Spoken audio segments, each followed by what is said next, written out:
xaflad ballaaran oo lagu shaacinayo musharaxnimada Farxaan Maxamed Cumar oo sharaxan doorashada golaha wakiilada ee Soomaaliland isla markaasna ka sharaxan gobolka Togdheer ayaa habeenkii xalay ahaa lagu qabtay Hotel City Place magaalada Burco waxaana munaasabadaasi ka soo qayb galay cuqaal haween xubno ka tirsan hoggaanka xisbiga kulmiye gobolka Togdheer iyo waliba dadweynaha ka soo jeeday deegaanada Dhagax Buur, Taala Buur iyo Dharyeelay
iyo maanta waxaan farxad doonay maanta doonista ayaa ku horeysa carafka marka qofka uu doonista la yimaado ayuu yimaadaa wixii maaragtay ilaa carshiga ugu qoray imaanshaha ay timaadeen maanta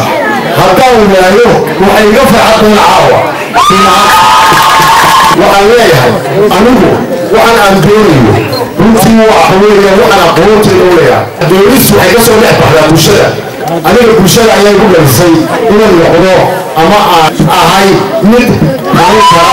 oo ka qaybgeli kara oo qaranka ku qaban kara oo shacabka ku qaban kara oo iman kara shaqada aan imanka doonaya golaha wakiilada taas ilaahay inuu ka baryaa